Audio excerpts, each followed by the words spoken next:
when you're kind of approaching this purchasing of perennials, like, do you have any sort of guidelines or ways that you think about container size? I mean, the price of a plant is first of all based on the pot size. So if it's a one Yes. gallon container, I usually check first to see if it's a 1 quart container that was put into a 1 gallon container. Yeah, But that's then a you fair just point. tank for soil, right? Let's say a Baptisia you do want to get the biggest one you can get because you are buying time. If you buy a really fine Baptisia and it has 2 stems on it, and you order it through mail and it comes in a quart container, it's still going to take 5 years before it forms even a halfway decent. Oh, wow.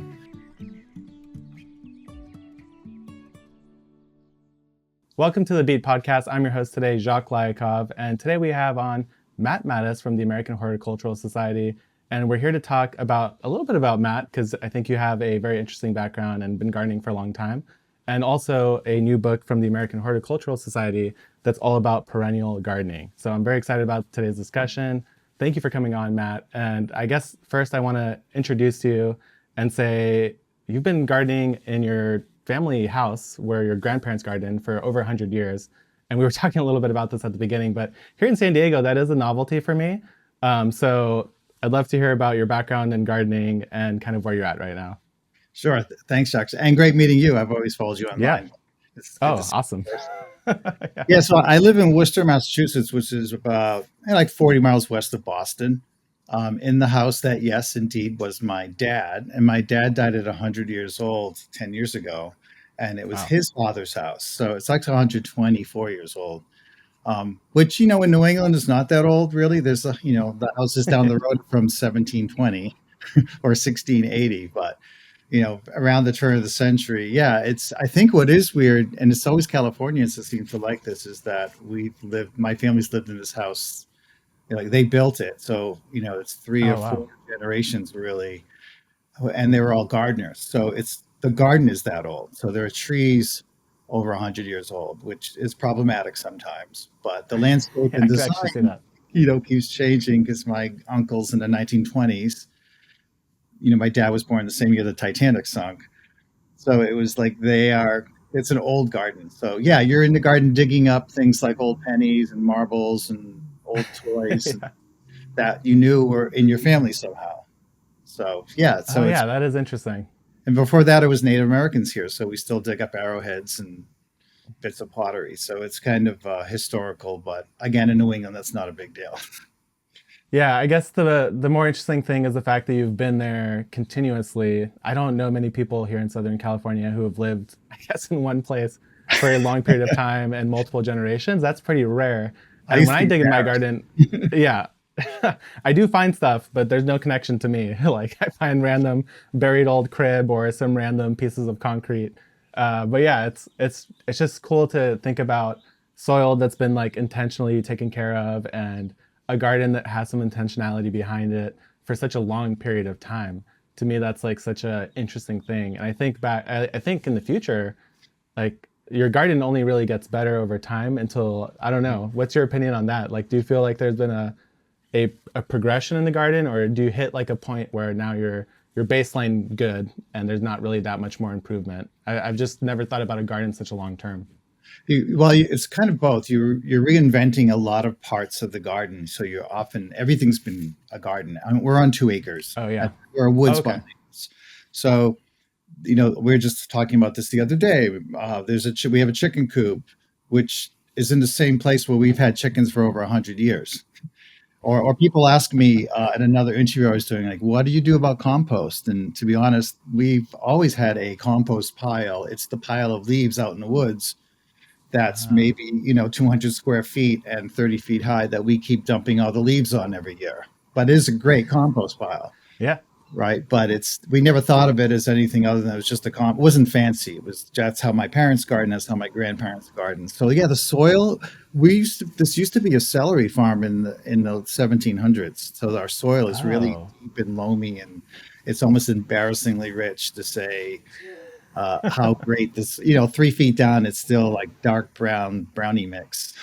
Wow. So I'm lucky there, for a part of the country there were a lot of rocks, there are stone walls that were built Oh. the rocks. Yeah, But that's yeah, a interesting point. There are peonies that my grandmother planted. I never knew my grandmother. She died before I was born, but there are peonies that she planted probably in 1910 that are still, there's a whole peony garden with maybe 50 peony plants. So yeah, there are things that live long, get bigger. Some things like a peony will form a bigger mound, but then when you move them, they don't do. Right. You feel bad that you killed something that was your grandparents. Oh yeah. Oh Yeah, man, that is like another level of there's a lot of I guilt. guess guilt. Yeah.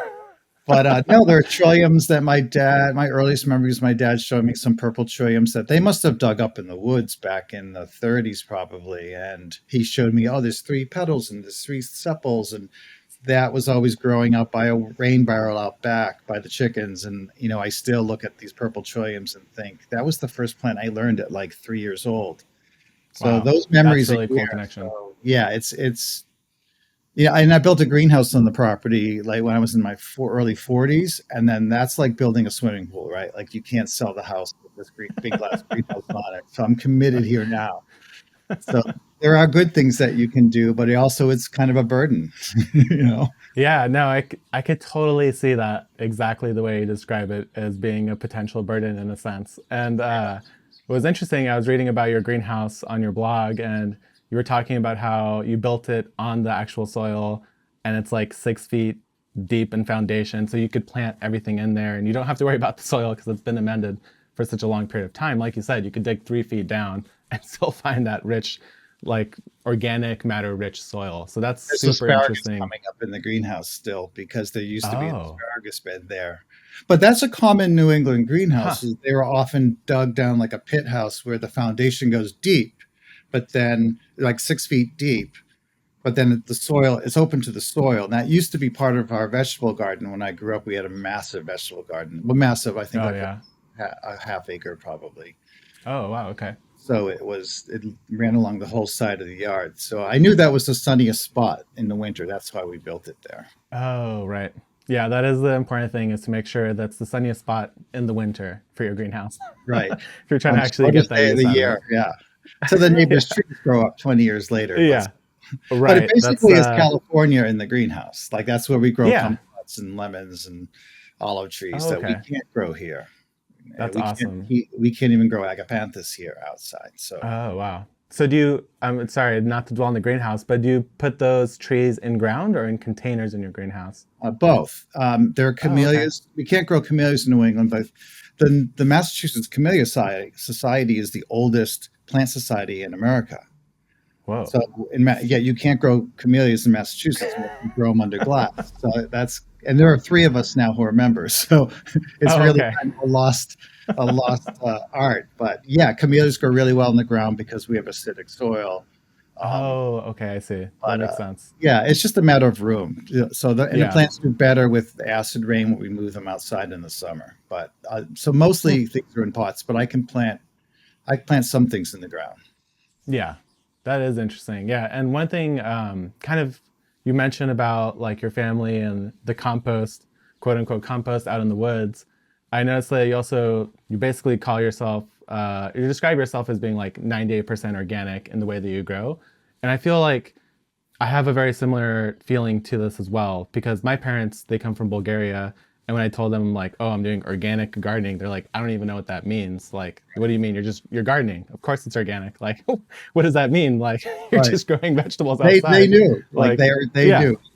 yeah. They're like, I don't understand what is even different about it. And it's like, okay, yeah, like that's fair, because this whole system of having like this kind of fertilizer, that kind of fertilizer, these kinds of sprays, that just didn't really exist. Like you just Right. grew food based on the nutrition that you had, they were able to make locally, or maybe you use manures. And I think it is also important. I just want to talk about that a little bit, because a lot of people get, I think, too dogmatic in their sort of defining or approaches to gardening. Hmm. And I think it's always important to remember that you could be 98% organic, and then if you have a really serious problem, you can still treat it and It's feel like cancer, like, right? It's like chemotherapy. yes, Like there are times you have in the greenhouse, especially. I mean, this was the first time. I hate to say this in public, but the first time in 10 or 12 years, I had to use a systemic on a camellia tree. We inherited this tree. It could be 80 years old, whatever, growing in the ground, but I would have to lose it because it had scale. So you carefully inject it, and we're Oh monitoring yeah. it, and we're just being really careful with how we use any insecticide. But I haven't used an insecticide in 10 years, so and we certainly wouldn't use it in a vegetable garden. But when you need to Right. protect like a hemlock that has woolly adelgid, we may have them injected every 5 years. It's the most responsible way we can do it. Yeah, and you keep it localized. Yeah, exactly. And Yeah. you're always adapting and changing. But that's why I say I'm 98. And maybe with fertilizers, I'm a little less concerned with organic or inorganic.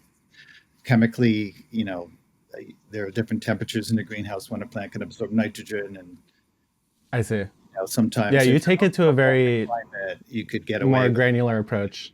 Yeah, Like you are thinking about the actual specific things that you're doing more so than I think most everyday gardeners, including myself. I should even try to think about things a little bit more carefully, like when exactly you're applying things or when plants can make the best use of it. yeah, So I think that's really interesting to take that approach. And I will even say myself, I'll admit as well, since you just admitted, that I have used something like an herbicide to deal with an English ivy that is to the point where I've tried digging it up many times and I can't let it make a home inside my compost pile and become a permanent member of right. this area that's going to invade. And so I did it in the same way. I applied it systematically just to the plant root itself, to the actual trunk, and I didn't spray it. I made sure to contain it and I bagged it and threw it away. So there's responsible ways to do it. And all that to say is that you could be a gardener and just have different sort of like chemotherapy. Yeah, When you plant have cancer, bamboo you're not once going and to you'll take learn your vitamins. lesson. Yeah. It's Yeah, yeah, exactly. Yeah, everything has its purpose, and there's a reason why you need to step up at some point. right. It's So, just being as smart as you can. That's all. yeah, yeah, Yeah. it's like don't be reckless and think about your long-term consequences, of course. Yeah. And actually, one of the things that is really interesting, I'm sure now yourself as well, you mentioned you used to have the big organic vegetable garden, now Mhm. you have the greenhouse, and you're probably having a lot more sort of perennial and not just ornamental, but ornamental landscape as well. And one of the cool things that you're a part of and the American Horticultural Society is that Essential Guide to Perennial Gardening, the book that you guys just put out. Mhm. And I was reading through this and I have a lot to say about it. I think it's a really fascinating book that you guys put together. And do you want to give us a little primer on it before I start asking you some questions? Well, sure. So, I mean, you have the book. It's backwards here, probably, if you see it, but Yeah. it's a great book for. Well, I think what's wonderful about this book, because I wrote a book on flower gardening too, and I Hmm. don't have any perennials in my book.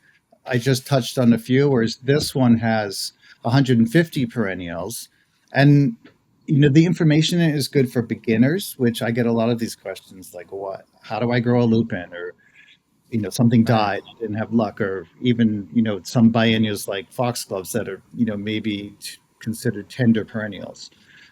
Short-lived perennials. But with 150 plant profiles, basically it's covering most of the plants you would want to grow, even grasses, in your perennial border today. And today, since the 1980s when perennial gardening started to kick off again, Hmm. it's changed so much with matrix plantings, or people want an English garden. People have so many different styles. And this book speaks to all those different styles. So even if you don't know what you want, you can look through this book and say, no, that's me. That's what I want. Or I just want more bulbs in my garden. Or I want pretty flowers. Or I want a cut flower Yeah. garden. Or I want a border that's more low maintenance, or a good pollinator garden. So many of us are gardening in different ways now that you can find that information in this book. When you're thinking about this perennial gardening, it is interesting to think about it having so many different, I guess, styles or flavors. And it's not even something I thought about until I was flipping through the book and you have these kind of example design elements that people might be inspired from. But you're right, like the way that this book is structured I'd say it is a beginner approach to understanding perennial gardening because I think annual gardening, people who traditionally will have a vegetable garden, they have Hmm. like a pretty good feel for it now after a couple years. And it is there's a lot of similarities, but of course there are slight differences to perennial gardening. And I think your book does a great job of breaking down those specifics. And one of those things that, even for myself, is still really hard to think about is just thinking about the perennials being perennial, meaning they're going to live for years and they will get bigger. They will fill in the space. And that's always a challenge to think about. So I thought it was really great that even within the book, you do talk about that and sort of understanding your plant at the beginning and understanding what your plant's going to be like in 2 to 3 years. And I myself have fallen prey to this as well, where I maybe plant a little bit too densely. But even with planting densely, it can lead to some like really interesting, beautiful landscapes. And you do also make a point to say like always revise in your garden. So nothing that we're doing is like you're on a 100-year-old garden. Nothing has to be permanent. Like you can adapt, revise, and change things. And so I just really like this concept of understanding what you're going for and the space that you're actually going to cultivate. Well, I think a lot of people plant a garden where they go out to the nursery in spring and they buy everything they love in bloom, they put it in, and then you realize you have nothing in bloom in July or August, or timing issues. But there's also perennials that have been there 3 or 4 years and they start to get hollow in the center. So not many books go into detail on how to care for a garden, right? So how to care for, let's say, a Siberian iris or a perennial sunflower, and should I divide it? Can I propagate it by cuttings? I mean, there's a lot of books don't go into detail, whereas the old English books used to tell you how to take a delphinium cutting, and that's really the way to make clones or catnips. Or there's so many ways to propagate and work with your garden, right? To play with it, to get 10 plants out of one. I mean, we know how to divide something probably, but what else can you do with it? Or when is it okay to take something out because it isn't doing well? Right. Yeah. No, it is a interesting thing. Like there are different strategies with perennials, and I think even just the propagation element, like you guys talk about dividing in ground, dividing out of ground, how to take cuttings, and even how to set up like your initial pruning of something that might bush up and flower really nicely. But at the beginning, you also do what I really appreciate is everyone says, oh, your garden zone. I'm sure you have a lot of thoughts on the garden zone. But when you think about it, it is a useful bit of information, but it is a bit of information, right? Oh yeah. I mean, I was in zone 5, I'm in zone 6A now, but I have zone 7. I have some zone 8 plants in special places. And you have to kill a lot of plants sometimes to learn, but speak to any gardener, and we've done that. So those are, they're guidelines, and most of the zones are based on like the lowest temperature recorded and how long that temperature was. But particularly on the East Coast, I mean, it can vary because we're near the ocean. I mean, not near the ocean, but we're 30 miles from the ocean. But, these storms come up in the Northeast, and something may not survive here if we get a cold freeze now. It snowed this morning here, and it's plants out already for the greenhouse. But this, in spring, you can get a 70, 80 degree difference in 2 days. And often that's what kills a zone 7 or a zone 6 plant, even in the right zone. But you could live in the mountains here or in the mountains in Colorado, and you have a gradual spring and you don't have those extremes. So there are other factors beyond temperature. There's, winter wet, there's spring wet. So getting to know your area and your climate, but also those little special places where you can try something that, maybe you just have to cover it so it stays dry in the winter. But, like lithops are hardy, and people never talk about lithops being hardy. In Denver, you can grow lithops, living rocks out in the rock. Yeah. They just cover them with a plastic box all winter, and it goes to -10 down. So we just had this discussion this week with Tony Abent, who's coming here this week to stay with us, and from Plant Delights Nursery, and he was talking about how they have lithops growing outside now. But most people think of it as a tender desert cactus that has to be at room temperature. So I'm going to experiment with those next year. I mean, that's not in this book, but it's a great example of there's a lot people don't know yet, right? Howdy, I'm Logan, one of the co-hosts for the Beet Podcast. While we're soaking up the vibrancy of summer, we have to share with you our secret to long-lasting energy and hydration under the hot summer sun. The sponsor of today's episode is Element, a zero-sugar electrolyte drink perfect for nature lovers like us. I have been absolutely hooked on Element's rejuvenating electrolyte drink mix to fuel me on all my adventures through hiking and homesteading up here in the Rocky Mountains. Kevin, Jacques, and the Epic team also regularly drink Element down in sizzling SoCal. No matter where you are, gardening, hiking, and outdoor fun can quickly drain your electrolytes, often leading to fatigue, muscle cramps, and dehydration. But many people don't realize that water alone sometimes isn't enough. As a pregnant mountain woman who is constantly outside, I am especially focused on keeping my little nature baby hydrated and nourished with the proper balance of water and minerals. It comes in many refreshing flavors, including Element's brand new lemonade salt. Salty, tart, and refreshing, it brings you the best of summer wherever you are. I usually drink the citrus salt, but lemonade salt has added a whole new zest to my summer hydration. Formulated with Element's science-backed electrolyte ratio, lemonade salt delivers optimal hydration to keep you feeling refreshed, energized, and ready to take on whatever adventures summer throws your way. Luckily, there's no sugar, artificial colors, or other dodgy ingredients, just pure natural mineral hydration. Mix it up with water, add it to your iced tea for a salty Arnold Palmer, or get creative with a pitcher of salty lemonade and fresh fruit. My personal favorite is to just toss it in my water bottle to sip on all day long. Lemonade salt is available for a limited time only. Get yours while supplies last. Beet listeners receive a free Element sample pack with any order by visiting drinkelement.com/beet. That's drinklmnt.com/BEET. Thanks again to Element for sponsoring this episode. Now back to the podcast. I thought that was the thing that I really appreciate is that when you talk about the zones and then you mention microclimates, usually most books will say like, oh, but there's microclimates, and then they like walk away from it.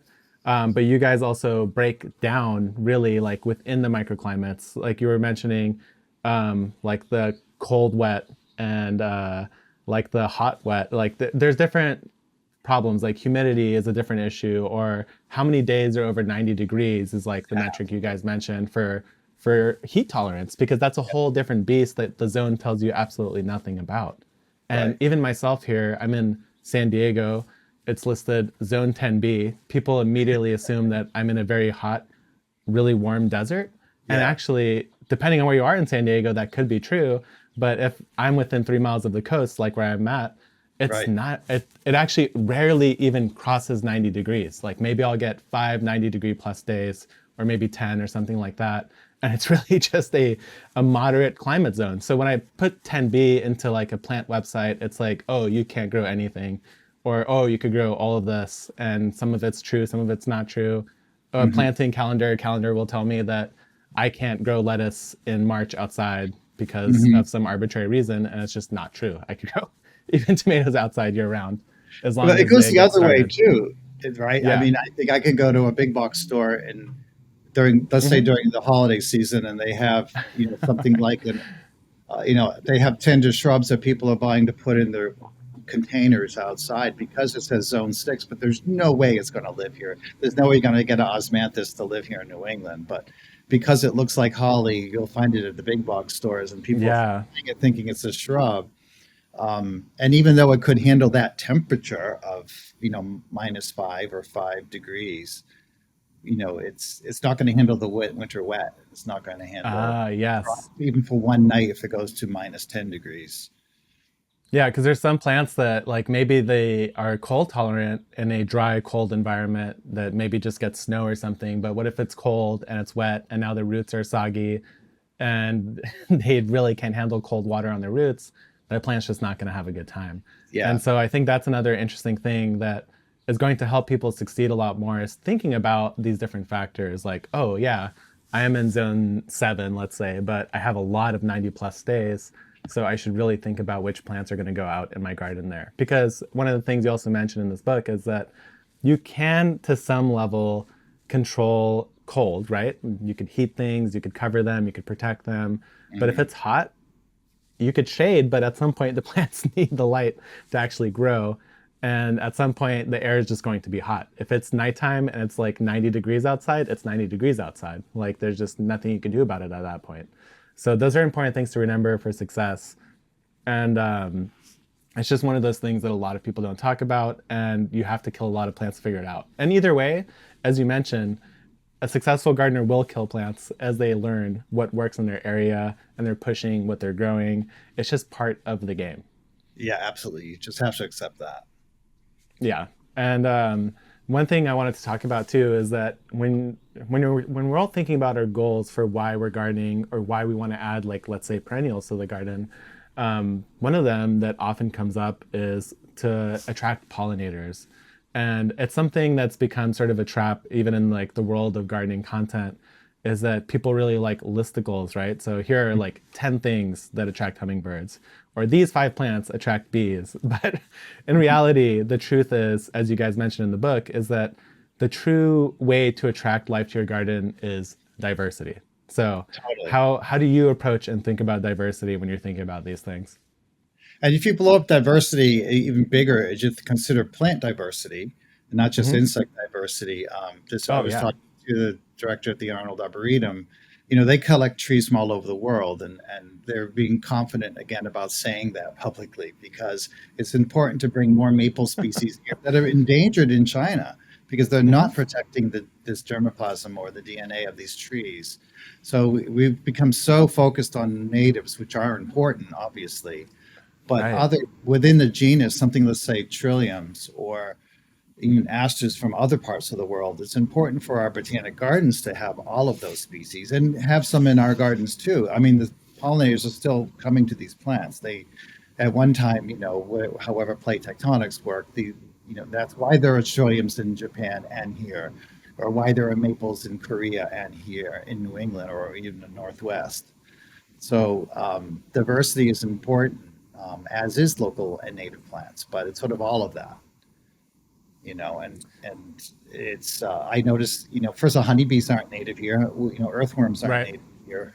And we become so focused on we need to have red wrigglers in our garden, or do we? Here it's a problem. Here we have Japanese jumping worms that I can't plant in the ground anymore because I'll step and sink up to my knee. So there are invasive insect species too to deal with. But with the hundreds and hundreds of pollinators, if not thousands of pollinators, you always run across this making a decision. And sometimes we're too much of a purist. Like, I love it. I have this woman complaining a couple of weeks ago because how do I attract pollinators, but I can't because the caterpillars were eating my plants. I'm like, well, those are young pollinators, so what are you going to do?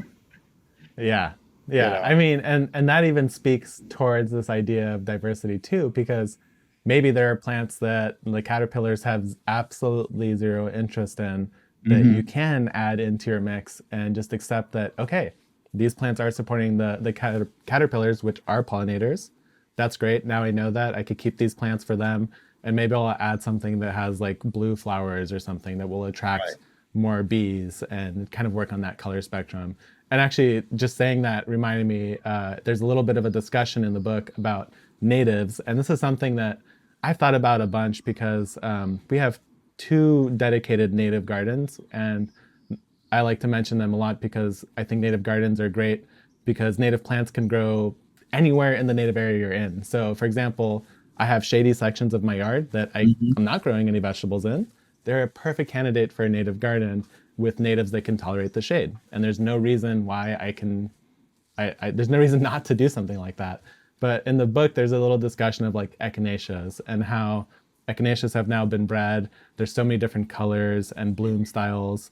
And in the end, like the grand scheme of things, for most part, if it's just like a color swap or two, like maybe now there's a red echinacea, or there's a yellow or white one instead of the traditional purple, they can still attract pollinators and they could still be beneficial to the environment, and still you don't have to like necessarily feel guilty about it, right? And they're not native here, but they're native to North America. So there are a lot of state laws that are kind of crazy here at the Botanic Garden. Like, we can't plant paper birch because suddenly it's not native to Massachusetts, but it is native to the rest of New England and New York State around us. You get these. There are an plants arbitrary line. Connecticut, but not here. Some native hydrangeas, and like, really, that's only 4 miles away. Yeah, that's just silly. Yeah, it gets a little crazy, but yeah. But it's all good. I mean, definitely diversity and planting a lot. You're going to attract. We all want to attract insects. I mean, come on, we all garden for the good reasons and for the health of the earth. So it's just trying to educate yourself and be as smart as possible about it. Yeah, and another like aspect of when you're thinking about using perennials in your garden, an interesting thing that was also mentioned is this idea of thinking of the other senses. A lot of times we usually use vision, right? We're looking at our garden for the beauty, the colors, but there's also the sound that different things can make, like the seed pods of certain plants rattling in the wind, or the sound of like a grass kind of rustling against itself, and the smell of like my lemon verbena that comes back every single year, and it smells delicious. And that is one of the main reasons I have it, is just to walk around it and smell it. So I Yeah. think that when you're thinking about this perennial gardening, right, like there are layers to it, and it's not just a visual element. And I'm just kind of curious, is there a certain element that you kind of lean towards a lot? Like, are there the smell, like something that interests you when you're trying to plan out and think about your garden, for example? Well, with me here, we don't have any lawns anymore. We finally got rid of my dad who lived here was into his lawn. I mean, we had a golf green Yeah. in the backyard, Oh, so wow. cut in a grid, and no one has ever Yeah. played golf. But we finally dug that up, and I put in really deep perennial borders. I call them perennial borders, but it's really like Mm. whatever plant I want that comes back, I put in there, plus annuals. But it's color, and he was an artist. My dad was a painter. He was an Mm. artist, so I call it a painter's garden because I based it off his palette. I have his big old wooden palettes that he used to paint on in the studio here. And the way the colors were all on that, it was just it had every color, but they were just arranged by like not just one red shade, but maybe 7 shades of red, from maroon to bright Ah. red and orange. And the way he arranged it on the palette is the way I arranged that garden. So I'm not really a Oh, that's cool. purist. I part of it is just by accident. I'm just going to take all the magentas and reds and purples and put them together. And if it works that first year, I might throw some orange in, almost the same way you would mix paint when you're doing an oil painting. So Yeah. that I found interesting to do, but also I'm not that much of a purist with color because let's face it, it's a garden is 90% green. I love it. Right. People, they're planning a garden, they cut out thumbnails, they print out from their Pinterest page or whatever, and they're like, I want this red flower and this. I have a friend, she does this all the time. She shows me all these cutout pictures, and these are the colors I want in my garden. And she's a graphic designer, so it's just all about that flower up close, which Oh, is okay. great. Yep. But I have to keep reminding her that it's 90% green and maybe some brown underneath that. That's your canvas color. So you need to factor that in too, right? So that's why sometimes white or yellow is very harsh in the garden. But if you grew all the yellows and oranges together, it suddenly works as you get this pointillistic feel of lots of color. So I like color, but I will add that up here. I'm vice president of the New England Botanic Garden, and we built a sensory garden and also a garden Mm. that's or called garden out of for those out of reach, so you can go in and touch everything, and it's a tactile garden. And I think maybe not in Oh. your area because of all the cacti and succulents, but here there are a lot of interesting grasses and things that felt Yeah. fuzzy or soft, or stackies, lamb's ears, something a little Oh, prickly, yeah. something, and that's really interesting. And we have a lot of people coming in there to use a sensory garden. That's just by touch if they have vision issues, or even just other sensory issues where they're stimulated by the touch of something. I mean, obviously scent is, especially in a greenhouse, scent is everything, like beautiful. Yeah, it is interesting. Yeah, the sensory garden of touch is also a really fun thing. There's just some like leaves that just feel like so soft or so different, and it's always fun to kind of experiment and play around with things as you're in the garden. I myself am a sucker for oranges. I like how hard the orange pops on the green background of the garden. So Mhm. right now, for example, in the springtime, I have like huge essential mounds now of calendula because they're able to grow through the winter, and now they're, each plant is maybe 3 to 4 feet across, and it's absolutely covered in a carpet of blooms, and I just love it this time of That's year. interesting. I grew Uh, calendulas for the first time in the greenhouse in the winter because it used to be an old-fashioned, like 19th century cut flower crop in New mhm. England greenhouses because they naturally Oh, like to grow better sown in the fall and grown at 40 degrees.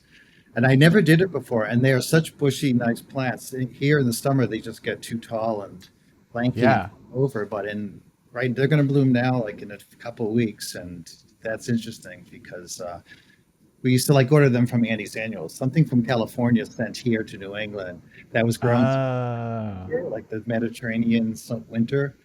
wow. Um, I we lost that that skill on the East Coast where it's colder in the winter, too cold to grow something unless it's under glass. Yeah, that's so interesting because I didn't even realize what I was doing there by growing it through the fall and winter period. Now that you mention it, all of that clicked into my head because when I do start my calendulas a little late, like if I start a spring sown calendula, it will get really tall and sort of lanky and throw up some flowers, but it never gets as bushy and as prolific in the blooms as the ones that I grow through the winter period. So that's actually something I will definitely remember into the future. Well, also anything from Central America, like zinnias or obviously dahlias, but zinnias, marigolds, they grow better if you sow them after the summer solstice, regardless of where you are in North America. They grow better in the fall. And if you could grow them through the winter, that too, but mostly those shortening day lengths of late summer. I see people trying to do them winter sowing and they're putting them in jugs and they're starting them early in March. And they're never going, cosmos will never grow 6 feet tall if you want that, or bushy, unless you plant them in mid-June or even the end of June. And then they're in bloom in 4 weeks. But yeah, also, that's true. Your plants and you're getting nicer, whatever their natural habit is, they're closer to that natural habit. It's my delight is bloom in September, October. Oh yeah, that's interesting. It's one of the things that I think as a gardener, you kind of get used to like the rhythm of just planting things out when people seem to have them, and you forget about like the actual rooted timing of where these plants actually want to grow. When do they naturally bloom where they're from? And in that way, you could also unlock that plant to grow even better. Like Right. the calendulas right now, I think about it, I'm like, yeah, these are the best calendulas I ever grow are the ones that I grow during this time period, because that is the time period that they actually really They want like to the grow. shorter daylights. Yeah. Yeah. And like they can grow in different sort of environments, but they just won't like it as much. But yeah, that's a nice little fun aside to think about. The other kind of like thinking back to a little bit of perennials, I actually will want to talk to you about a little bit of vegetable and flower gardening, because I also did get a copy of your other books and they're really interesting. But on the perennial side of things, I like the discussion that you guys have also about even the size of the container, right? Because when you aren't perennial shopping, it can get a little bit tricky, I think, to determine how small of a container or how big of a container do you want to go with. A lot of times what I've been told is, as you're buying bigger containers, what you're really doing is you're buying yourself time. You're not necessarily buying a different plant, but maybe you bought yourself a year or maybe 2 years for like a big tree or something like that. So when you're kind of approaching this purchasing of perennials, like, do you have any sort of guidelines or ways that you think about container size? Or are you really just, in the end of the day, like, is it really just they have this plant, I'm going to go for it because that's the size that they have? Well, it's really that. Yeah, that's but, I mean, for someone who's worked in commercial horticulture a little bit, that a lot of often, I mean, the price of a plant is first of all based on the pot size. So if it's a 1 gallon container, I usually check first to see if it's a 1 quart container that was put into a 1 gallon container. Yeah, that's a fair point. For soil, right? But obviously with something that, let's say a Baptisia or a peony that has probably been grown in that pot for 2 years, you do want to get the biggest one you can get because you are buying time. If you buy a really fine Baptisia and it has 2 stems on it, and you order it through mail and it comes in a quart container, it's still going to take 5 years before it forms even a halfway decent. Wow. And even something like a canna, I could order a canna I've heard people say, from Plant Delights will sell a canna for $30 and you can see it at the corner store for $6.99. Right. But when you order it, at least here in the Northeast, it's already 2 feet tall and it's in a gallon container. So when we set it out into, if you're planting into a container, you've just bought basically like 2 years of growth versus one that you bought as a dormant, tuber or a rhizome.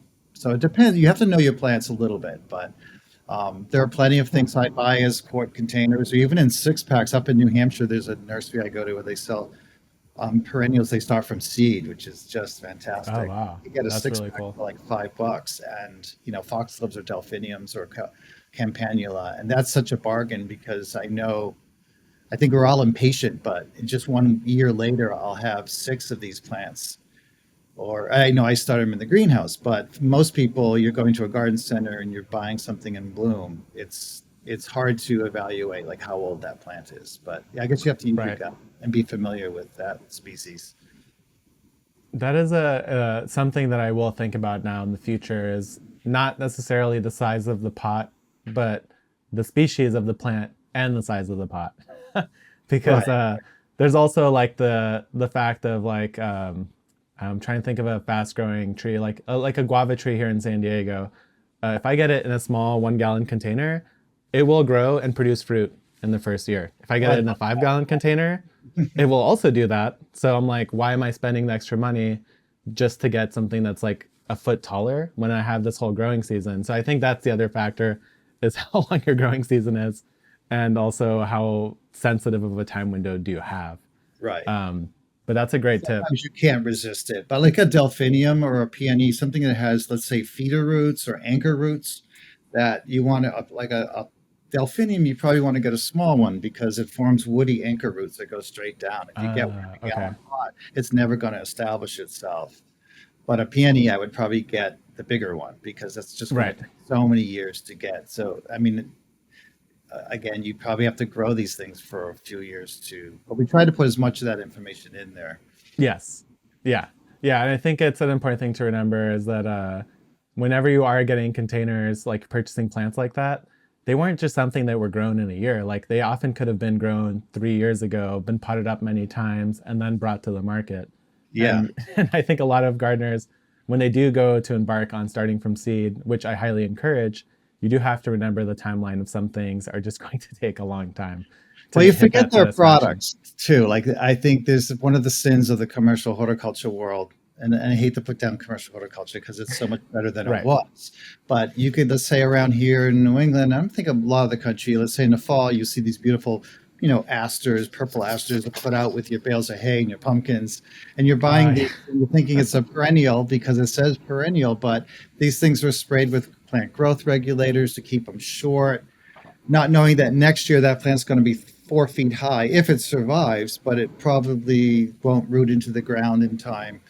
So there's still a lot of knowledge that needs to be shared with, don't be disappointed you buy something that looks like it's a nice short Coreopsis or something, but, there are rules that, that these commercial brands have to follow. They have to spray something so it stays short, so it'll fit on the shelf of a truck or at they're merchandising these plants like they merchandise anything else. And I see this all the time where people are buying, whether it's a Shasta daisy or even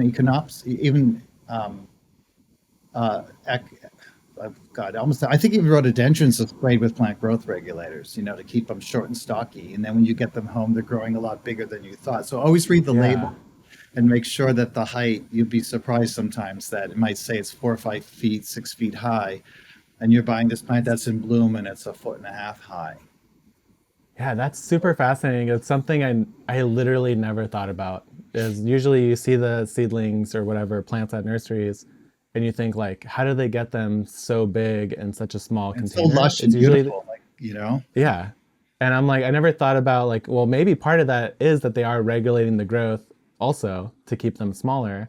And a lot of people are like, I don't understand how you could get a pepper like this big in like a quarter cup of soil that's like multi-branched and has a ton of leaves. And then like when I do it at home, I never does that. It's like, yeah, it's a very controlled. You look at the commercial grow sheets where you can just Google this and say, whatever the plant variety you're looking at, and whoever's merchandising or selling the seeds for that plant or the cuttings usually has a grower sheet for the nursery. And these are all online, so you can just look up and it'll tell you how many treatments of plant growth regulators they're recommended to spray on this plant to keep it at the right height. It's concerning, but I mean, it does make a beautiful potted plant, but they're selling a product. So I get that, but just, if you're laying out a garden design or a perennial, make sure that the natural habit of that plant. So next year when it comes up, you're not shocked when it's way bigger than I thought it would be. And I will say the book does a great job of describing like the spacing of these things and all the stuff that we just talked about. Mm-hmm. And it goes towards this last section of the book, which are the plant profiles. And I just want to touch on this for a second here because you guys cover, how many did you say? I think it was over 100, right? 150. Just over 100.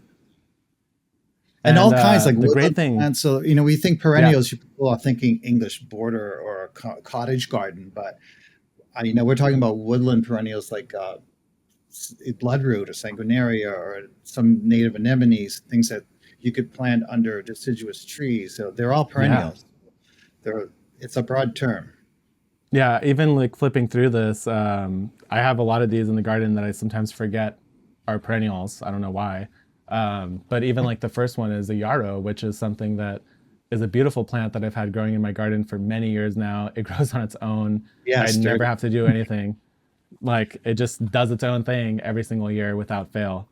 And the part that I really appreciate about this book is that usually a plant profile, like that's a common thing in a lot of books, but when you're talking about perennials and you're thinking about this long-term growing of it, what you guys did is you created this really, really valuable icon key. And you didn't just break down the basic things like this likes sun, this doesn't like sun. You go into the tolerance of the heat, like how high, medium, low heat tolerance, the amount of water use, even like the growth habit, like fully broken down to the level of this has an attractive seed head if that's something that you're looking for. So, right. I don't know any book that does that. I mean, it's especially we're speaking to the whole country. So I know, yeah, in California, something water-wise is really important, or is it flammable, yes, or is it? In here in the Northeast, we don't even irrigate, so it's right, not a big issue. But I need to know if it can handle heat, or if it can handle a cold, the roots being frozen. So every part of the country is different, or humidity. In the South, in let's say the Carolinas. There are many plants that live here that won't survive the humidity there. And we have humidity here, but it's only for, a few weeks. So Rocky Mountains, again, the steppe area, it's really, you get weather extremes. But I think the keys help you make a selection. But it does go way beyond just the zone. yes, exactly. Because that is the truth of it in the end. When you are trying to plan any style of garden, nobody should just look at the zone they're in and be like, all right, that's my plant list, I'm going to go for it. There are so many different things that go into it, especially with a perennial that is going to be perennial and get bigger maybe every year. You have to kind of know that. Yeah, plants are like people. Like we should come with a code like this. Like, oh, she likes heat, but she can't handle humidity. And she really hates the cold. Yeah, exactly. And even within that, just to add a little bit more is like you'll even talk a little bit about like how to prune it, when to prune it, how to propagate it, when it's dormant. So it's really just all the things you need to know to start a perennial garden. And if it's one thing I've learned through making content on gardening is that people really do resonate with perennial gardening, because the longer you're in the garden, the more you're kind of looking for, I guess, freebies, right? Like sections of your garden that you just reliably know, like that's just going to look good, or I don't have to think about that area every single year or season after season. I could kind of set it up and I can do a little bit of maintenance. And now I have like a guaranteed beauty in my garden, because I don't know about everyone at home, but one of my least favorite things is the transition period of seasons, when you're all of a sudden you have a lot of plants and now you have very little and it looks all empty and a little bit sad feeling. But having those perennial plants on the edges or mixed into your garden still gives it a lot of topography, because now there's a nice tall plant that's still alive. Maybe it's blooming in that transition period when everything else is dying. You could really extend the use and beauty of your garden by intelligently using perennials in different ways across your garden. Absolutely. Yeah. And without like having this sort of key is really going to unlock that. And I do want to mention a little bit about your other books as well, because I do have I have both of them now. One of them is Mastering the Art of Vegetable Gardening. And I will say, obviously we've all seen a lot of different gardening books. And the thing that I really appreciate about this one is that you didn't try to like appease every single thing out there. You got pretty targeted on what you really need to know about like growing onions in the garden. Like here's like some pictures on how to plant them, but also like here are all the actual details that you need to know to have a successful onion crop, not just like, oh, onions. Yeah. Because I think most books people say like, oh, onions like fertile soil and well-drained soil and sun. And you're like, okay, so does everything else in my garden. Yeah, but nothing enjoys fertilizer more than onions, which you don't think about because it's a bulb, but it's kind of obscene how much fertilizer they really want. Yeah, see, even that's an interesting thing that nobody talks about really, right? Is that they can handle quite a bit, and that's going to lead to a much bigger bulb. Yeah, that's from the Onion Council. I mean, that's how I learned. When I researched that book, I was a little shocked that they wanted, 30% urea laid out underneath them and then side dressed every week with Yes. It's like that would kill any other plant. It's funny because I've seen that recommendation when I've ordered like onion starts before. I've always been like, that seems crazy. Like I've never driven myself. I don't to do put that. Much. I don't do yeah. that. I use horse manure, but they still get pretty big. I still get baseball. Oh, yeah. But I mean, if you don't fertilize an onion, like if you like, I see new gardeners do this all the time. I'm like, I'm just going to put in onion sets. I'm not going to start from seed. And I'm going to not fertilize them because they think they're being healthy. And you get these little onions that are so hot, you can't even eat them because that's how the sulfur compounds build up if they're grown under stress, not enough water. A lot of water, sandy soil, and an obscene amount of rich soil. And once, you're growing, what are you growing at home? A half a bushel of onions, maybe, if you're really lucky. So you want those to be pretty decent. And the rest of the year, you're eating ones from the market that are grown with that crap load of fertilizer. So at least you know what you're going into yours at home. Just grow the best you can. That's kind of what I did with that book. It's like, grow what you love and grow it the best way you can. Obviously, it's all healthy still. It's just, what's going into it. I think that's a really interesting and probably the healthiest way to view having your vegetable garden is that you realistically, like, you could try, but nobody's expecting you to go out in your garden and grow your onions for the entire year. Right. Like maybe you get some onions and you enjoy, and it's even better because you get to enjoy them like more seasonally. Like you have like 3 months of absolutely delicious onions that you look forward to every single year. And then you switch over to the store-bought onions. You're like, okay, they're still onions. It's fine. But every year I look forward to my harvest. And I'm like, I can't keep expanding because it's not like I actually can store these onions for a whole year, especially the amount that I want. So yeah, it's totally, you're trying to grow the best version of the plants that you actually want in your garden. And you're also accepting the reality that I'm not going to only get broccoli from my garden. At some point, I'm going to just buy some from the store. Right. And that's fine. But it makes you even appreciate it even more. At least that's how I feel. Even in the summertime, as I get into the deep end of summer, and I've had so many tomatoes, I'm like, so many tomatoes, like, are they even that much better? And I remind myself, I go to a grocery store, I buy a tomato, I slice into it, and I just see all the, it's just like not even red inside and just water's like leaking out of it all over the place, not even juice. And you're just like, okay, yeah, this tomato is 100 times better. Then that's why. Yeah, there's a period I don't buy tomatoes at all. It's usually right after tomato season for about 2 months. I'm like, I just can't.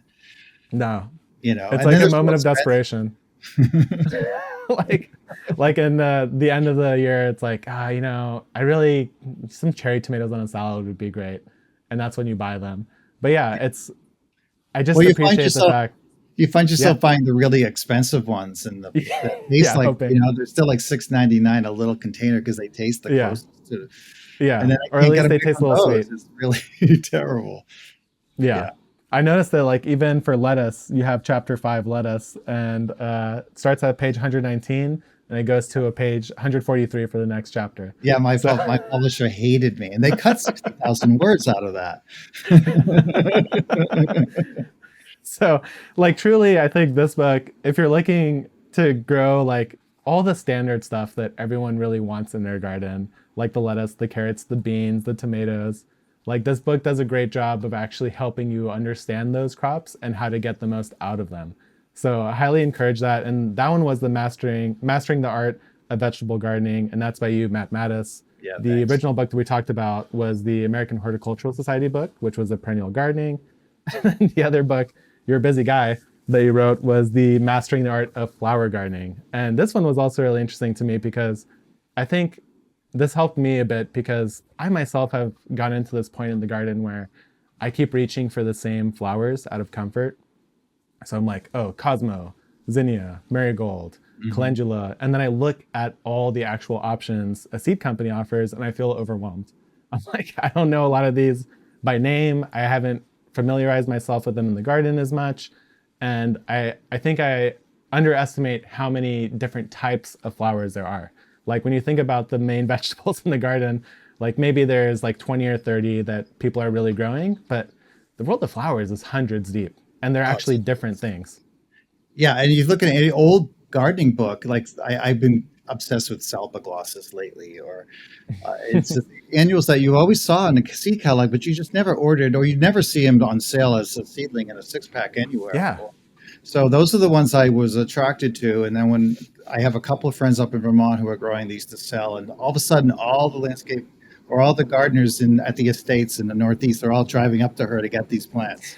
And I said, I have a greenhouse. I'm going to start growing them, but you can grow them under lights too. But a lot of them are like California natives or Australian natives that were really popular in the 19th century. You know, I mean, look what happened to the sweet pea. I've been growing sweet pea since the 80s. Yeah. And people thought I was silly every time I said sweet pea. And now there's, and dahlias, 20 years ago, when I would talk on dahlias, the audience would groan. And all of a sudden, you can't even find a good dahlia tuber anymore. Oh, man, they sell out. It's like a hot collecticle now. So there are a lot of great annuals that are, some that aren't even discovered yet, I think, that are in that book, like Incurvilla sinensis from China. It's just a beautiful white tubular, it looks like white tube socks on a plant covered. I just love that. Or there's just so many. I mean, so many that are worth trying. You have to start them yourself, though. So that's what I go into detail on.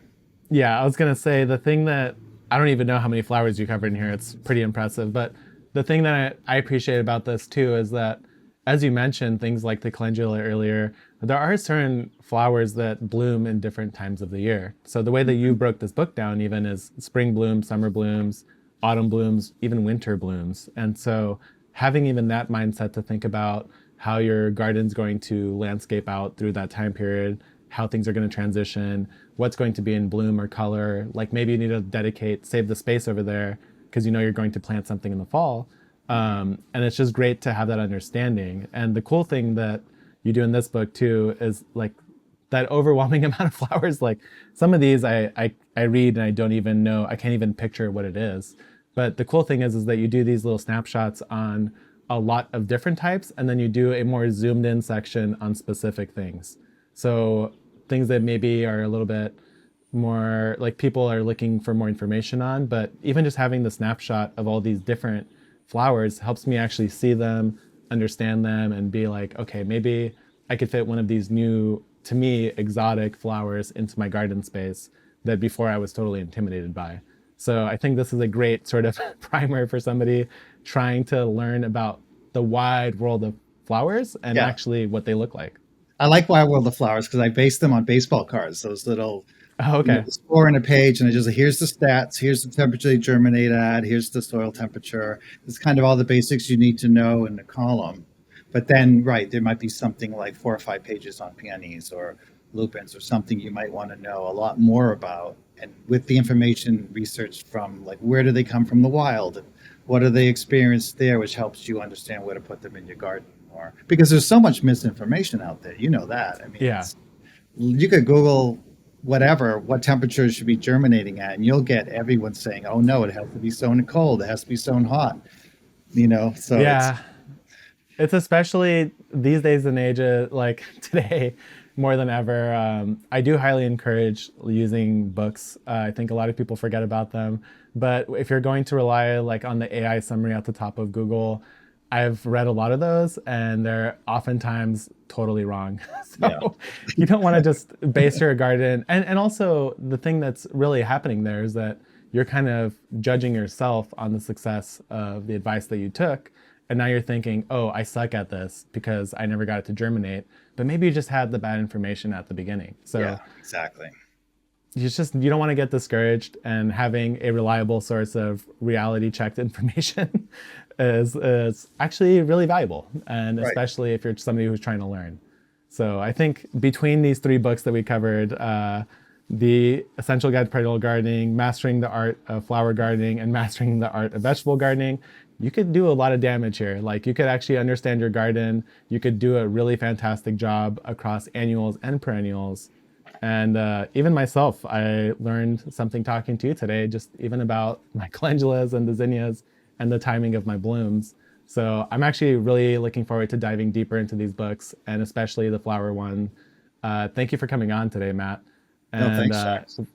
yeah, it's been a great conversation. I love this knowledge that you're sharing. And also, where can people learn from you more? I know you're on Instagram talking about like your greenhouse and your garden as well. So where could they find and follow you at? Yeah, I'm mostly on Instagram at Matt Mattus, but I am also I have a blog, but I haven't really been posting to it much. But the history of it is, it goes back to 2006. And most Oh, wow. people Okay. know me. It was Yeah. a top 5 Google gardening blog. So growingwithplants.com. I just started reposting to it again. But those are the best place to get me is on Instagram. I'm basically Yeah. posting every day. Yeah. And then obviously I believe you're the director of the American Horticultural Society right now, right? Yeah, I'm Senior Director of Horticulture now. It's a new position for me. I just started Awesome. a month ago, but at the American Okay. Horticultural Society. So yeah, that's very exciting. I'm doing a lot of work with them. And we just redesigned the magazine. So I have to promote that. No one's seen it yet, but it will be coming out in a couple of weeks. So we're Okay. hoping it will be like the best gardening magazine in North America. It's just, Oh, it's I'm actually pretty- excited about that. Yeah, it's because I've been I'm a looking at design them. geek, but Rochelle Greer is the editor, and she drove that project, and we're really excited. Wait till you see it. Oh man, okay. That's actually really exciting because I'm definitely going to subscribe to that. I've looked for gardening magazines and I've been thinking the same as like I feel like they need a a little bit of an update. So I'm Big definitely update. keeping my eye It'll out. be shock. Yeah. It'll shock people. I'm sure we'll get letters, but believe me, if Okay. you like, the British gardening magazines, you're gonna love this. Okay, yeah, it's going to actually be okay. I'm excited. I have a column. Definitely keep an eye out. In it called Edibles, and a column that it goes into great detail, like 3 pages of. I geek out on something, so it's broad beans. Oh, So it'll be. I think it's a lot of useful information. It's that's awesome. Sounds like something to actually Great work. keep and collect and reference in the future. So totally. you're definitely going to catch me as a subscriber to that one. Thanks for coming on today, Matt. And I'm looking forward to reading your Geek Out columns on that as well. All right. Thanks, Jacques.